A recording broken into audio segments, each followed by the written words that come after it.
ഈ തെരഞ്ഞെടുപ്പിൻ്റെ എന്ന് വെച്ചാൽ 2026 നടക്കുന്ന നിയമസഭാ തെരഞ്ഞെടുപ്പിൻ്റെ ഏറ്റവും വലിയ പ്രത്യേകത സോഷ്യൽ മീഡിയയുടെ പങ്കാളിത്തമാണ്. രാഷ്ട്രീയ പാർട്ടികൾക്ക് സോഷ്യൽ മീഡിയ ഗ്രൂപ്പുകളുണ്ട്, സ്ഥാനാർത്ഥികൾക്കുണ്ട്, നേതാക്കൾക്കുണ്ട്. അതോടൊപ്പം വിവിധ രാഷ്ട്രീയ പാർട്ടികളുടെ ആശയങ്ങൾ പിന്തുടർന്നുകൊണ്ട് സ്വതന്ത്രമായി പ്രവർത്തിക്കുന്ന സോഷ്യൽ മീഡിയ ഗ്രൂപ്പുകളുണ്ട്, പേജുകളുണ്ട്. പ്രത്യേകിച്ച് ഫേസ്ബുക്ക് പേജും യൂട്യൂബ് ചാനലുകളും ഉണ്ട്. അങ്ങനെ ആരംഭിച്ച ഒരു ഫേസ്ബുക്ക് പേജാണ് സതീശൻ്റെ നുണകൾ എന്ന പേരിലുള്ള Facebook page. V D Satheesan വിവിധ വാർത്താ സമ്മേളനങ്ങളിൽ പറയുന്ന കാര്യങ്ങൾ, അതോടൊപ്പം പ്രസംഗങ്ങളിൽ പറയുന്ന കാര്യങ്ങളിൽ, ആ പ്രസംഗങ്ങളിലെയും വാർത്താ സമ്മേളനങ്ങളിലെയും വസ്തുതാവിരുദ്ധമായ കാര്യങ്ങൾ എടുത്ത് എന്താണ് വസ്തുത എന്ന് കാണിച്ച് വി ഡി സതീശന്റെ വാദങ്ങളെ പൊളിക്കുന്നതാണ് സതീശന്റെ നുണകൾ എന്ന് പറഞ്ഞുകൊണ്ടുള്ള ഫേസ്ബുക്ക് പേജ്. വളരെ വേഗത്തിൽ വളർന്ന ഒരു പേജാണ്. പേജ് ആരംഭിച്ച് ദിവസങ്ങൾക്കുള്ളിൽ തന്നെ 1.5 ലക്ഷത്തോളം ഫോളോവേഴ്സിനെ സമ്പാദിക്കാൻ സതീശന്റെ നുണകൾ എന്ന ഫേസ്ബുക്ക് പേജിന് കഴിഞ്ഞിരുന്നു. വലിയ ചർച്ചയായി മാറുകയും ചെയ്തു.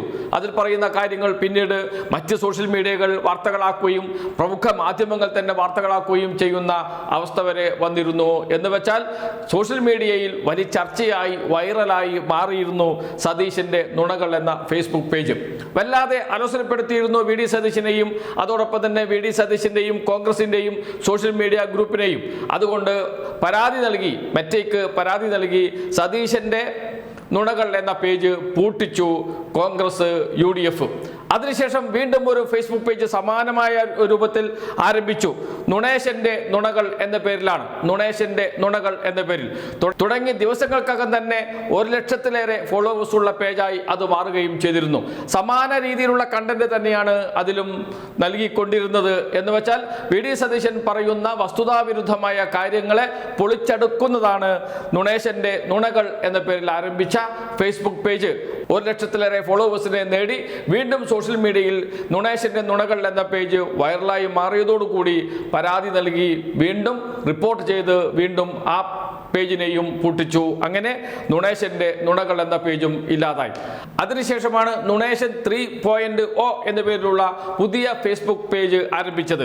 സമാനമായ കണ്ടന്റ് തന്നെയാണ്. നേരത്തെ പറഞ്ഞതുപോലെ വിവിധ പ്രസംഗങ്ങളിൽ വി ഡി സതീശൻ പറയുന്ന കളവുകൾ പൊളിച്ചടക്കുന്ന വീഡിയോകളും കണ്ടന്റുകളുമാണ് നുണേശൻ 3.0യിലും നൽകിക്കൊണ്ടിരുന്നത്.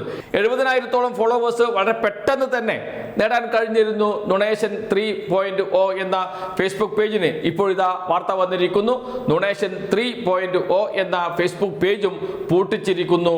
UDFന്റെ സോഷ്യൽ മീഡിയ കൈകാര്യം ചെയ്യുന്ന സുനിൽ ഖനോഗുലുവിൻ്റെ ടീം നൽകിയ പരാതിയെ തുടർന്നാണ് നുണേശൻ 3.0 എന്ന പേജും പൂട്ടിയിരിക്കുന്നത് എന്നാണ് പുറത്തു വരുന്ന വാർത്തകൾ.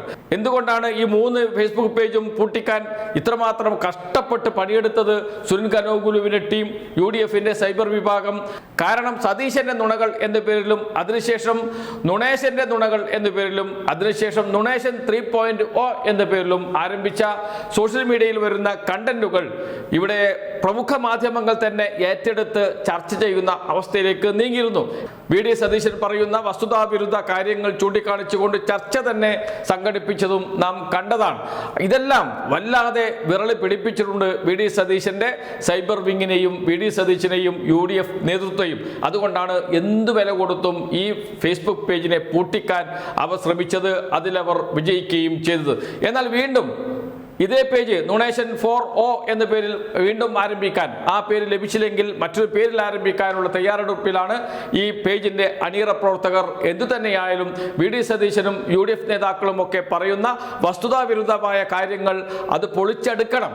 അതിലെ വസ്തുതകൾ പറഞ്ഞ് അത് കള്ളമാണ്, നുണയാണ് എന്ന് വസ്തുതകൾ വെച്ച് ജനങ്ങളോട് പറയണം എന്ന ഉദ്ദേശത്തോടു കൂടിയാണ് പുതിയ പേജും ആരംഭിക്കാൻ പോകുന്നത് എന്നാണ് അറിയുന്നത്. ഏതായാലും നുണേശൻ 3.0 എന്ന പേജ്, 3ാമത്തെ ഫേസ്ബുക്ക് പേജും പൂട്ടിച്ചിരിക്കുന്നു. UDFന്റെ സൈബർ വിഭാഗം ഇടപെട്ട്, വി ഡി സതീശന്റെ സൈബർ വിഭാഗം ഇടപെട്ട് എന്നാണ് അറിയുന്നത്.